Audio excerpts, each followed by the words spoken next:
হিজরত ইসলামের ইতিহাসের একটি গুরুত্বপূর্ণ মুহূর্ত, যা পরিবর্তন করেছে মুসলিমদের ভাগ্য। হিজরতের আগে মক্কাতে মুসলমানদের উপর চলত নানান অত্যাচার। এক আল্লাহর নাম নেওয়া ছিল অপরাধ। নামাজ আদায় করতে হতো গোপন স্থানে। এক পর্যায়ে কাফির কুরাইশরা তাদের উপর অত্যাচারের মাত্রা আরো বাড়িয়ে দিল। বিলাল রাদিয়াল্লাহু তাআলার উপর গরম পাথর চাপিয়ে তাকে দমিয়ে রাখার চেষ্টা করা হয়। মুসলমানদের ব্যবসা, বাণিজ্য, সামাজিক সম্পর্ক সব কিছু থেকে বয়কট করা হয়। কাফেরেরা মুসলমানদের মধ্যে আতঙ্ক ছড়িয়ে দিতে থাকে যেন তারা ইসলাম ছেড়ে দেয়। তবে তাদের ঈমানি শক্তি আরো বৃদ্ধি পেতে থাকে। মক্কাতে মুসলমানদের উপর অত্যাচার যখন চূড়ান্ত পর্যায়ে পৌঁছায়, ঠিক তখনই আল্লাহর নির্দেশে মহানবী সাল্লাল্লাহু আলাইহি ওয়াসাল্লাম নিয়ে এলেন একটি নতুন নির্দেশনা, হিজরত, অর্থাৎ মক্কা ত্যাগ করে মদিনার উদ্দেশ্যে যাত্রা। মদিনার মুসলমানরা তাদের সাহায্যের হাত বাড়িয়ে দিয়েছিল। এই হিজরত ছিল একটি নতুন অধ্যায়ের সূচনা, যা ইসলামের অগ্রগতিতে বিশাল ভূমিকা রেখেছিল। মহানবী সাল্লাল্লাহু আলাইহি ওয়াসাল্লাম ঘোষণা করলেন, যারা আল্লাহর পথে হিজরত করবে তাদের জন্য আল্লাহর সাহায্য নিশ্চিত। এ ত্যাগের বিনিময়ে আল্লাহ তাআলা তোমাদেরকে এমন একটি নিরাপদ স্থান দান করবেন যেখানে তোমরা স্বাধীনভাবে ইসলামের পথে চলতে পারবে। মুসলমানেরা মহানবী সাল্লাল্লাহু আলাইহি ওয়াসাল্লামের নির্দেশনা মতে হিজরতের প্রস্তুতি নিতে শুরু করলেন। কিন্তু এটি সহজ ছিল না। এই যাত্রা ছিল শুধু এক শহর থেকে আরেক শহরের ভ্রমণ নয়, বরং তাদের জীবনের সব কিছু, পরিবার, সম্পদ, স্মৃতি সব কিছু ছেড়ে চলে যাওয়ার সিদ্ধান্ত। তাদের মন ছিল ভারাক্রান্ত, কিন্তু বিশ্বাস ছিল সুদৃঢ়। গোপনে তারা নিজেদের পরিবার ও সহায় সম্বল একত্রিত করছিলেন।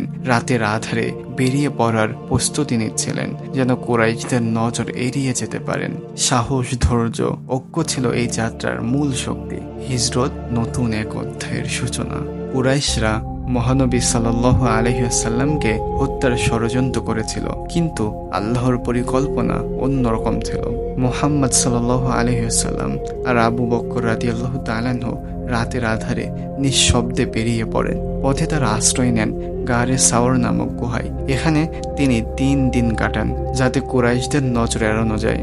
গুহায় আবু বকর রাদিয়াল্লাহু তাআলা সব সময় মহাবিপদের আশঙ্কায় ছিলেন, কিন্তু মহানবী সাল্লাল্লাহু আলাইহি ওয়াসাল্লাম তাকে শান্ত রাখেন। 3 দিন পরে আল্লাহর নির্দেশে তারা আবার যাত্রা শুরু করেন এবং মদিনার পথে রওনা দেন। মহানবী সাল্লাল্লাহু আলাইহি ওয়াসাল্লাম ও তার সঙ্গীরা মদিনায় পৌঁছানোর সাথে সাথে মদিনার আনসাররা তাদের উষ্ণ অভ্যর্থনা জানায়। শহরের প্রবেশদ্বারে তারা মহানবী সাল্লাল্লাহু আলাইহি ওয়াসাল্লাম এবং তার সঙ্গীদের হাতে ফুল এবং ফুলের পাপড়ি ছিটিয়ে দেন। নতুন অতিথিদের জন্য প্রস্তুত করা হয়েছে বিশেষ ঘর এবং পানীয়। হিজরত পালিয়ে যাওয়ার গল্প নয়, বরং এটি নতুন শুরু। মদিনা মুসলমানদের জন্য এক নতুন নিরাপদ আশ্রয় হয়ে উঠল, যেখানে তারা স্বাধীনভাবে ইসলামের মূল শিক্ষাগুলি প্রতিষ্ঠা করতে পারবে। মদিনাতে পৌঁছানোর পর মহানবী সাল্লাল্লাহু আলাইহি ওয়াসাল্লাম এখানকার মুসলমানদের সাথে একটি ঐতিহাসিক চুক্তি করেন, যা ইসলামের নতুন সমাজ প্রতিষ্ঠার ভিত্তি স্থাপন করে। হিজরত ছিল বিশ্বাসীদের জন্য এক অমূল্য পরীক্ষা এবং নতুন সম্ভাবনার দ্বার উন্মোচন। হিজরত শুধু ইতিহাসের একটি ঘটনা নয়, এটি আজও আমাদের জীবনে শিক্ষা দেয় যে কোনো কঠিন পরিস্থিতিতে যখন আমরা আল্লাহর উপর বিশ্বাস রাখি এবং তার নির্দেশনা মেনে চলি, তখন আল্লাহ তাআলা আমাদের সহায়তা করেন। হিজরত ছিল ইসলামের ইতিহাসের একটি নতুন অধ্যায়ের সূচনা, যা মুসলমানদের নতুন আশার প্রেরণা হয়ে উঠেছে। তাদের এই সাহসিকতা এবং অবিচল বিশ্বাসের গল্প আজও আমাদের অনুপ্রাণিত করে। ঈমানের পথে চলতে গেলে সব বাধা অতিক্রম করা সম্ভব।